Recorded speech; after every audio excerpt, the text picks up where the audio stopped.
दोस्तों, क्या आप इंटरव्यू में सक्सेस पाने में काफी मुश्किलें फेस कर रहे हैं? मैं आपको गारंटी के साथ कह रहा हूं कि इस पैटर्न को अगर आपने जान लिया तो शायद नेक्स्ट टाइम जीत आपकी मुट्ठी में होगी।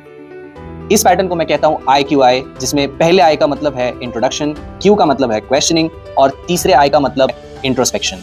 हर इंटरव्यू का दोस्तों यही पैटर्न होता है। इंट्रोडक्शन वो सेक्शन है जहां पे आपको अपने इंटरव्यूअर को डिटेल में क्लैरिटी और कंसिस्टेंसी के साथ अपने बारे में बताना होता है। 90% लोग यही फेल हो जाते हैं क्योंकि वो कुछ सेकंड्स बात करके चुप हो जाते हैं। क्वेश्चनिंग सेक्शन में आपको अपनी सच्चाई को जस्टिफाई करने के लिए कहा जाएगा, यानी आपने जो CV में लिखा है आपको उसी के इर्द गिर्द सवाल पूछे जाएंगे।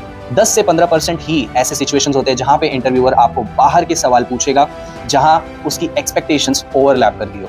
और फाइनल जो सेक्शन है, last but not the least, introspection. Introspection वो सेक्शन है जहां पे इंटरव्यूअर आपको टटोलने की कोशिश करेगा कि आपका प्रोफेशनल एटीट्यूड, प्रोफेशनल माइंडसेट क्या है। अगर आपका प्रोफेशनल एटीट्यूड सही नहीं है तो शायद आप सिलेक्ट नहीं होगे, इवन दो आपने टेक्निकल राउंड क्रैक कर लिया हो।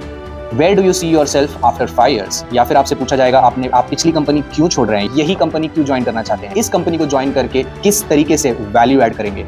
सुनने में ये क्वेश्चंस बहुत सिंपल लगते हैं, लेकिन जब आपको पूछा जाए तब आपका दिमाग ब्लैंक हो जाता है इन्हें जवाब देने में।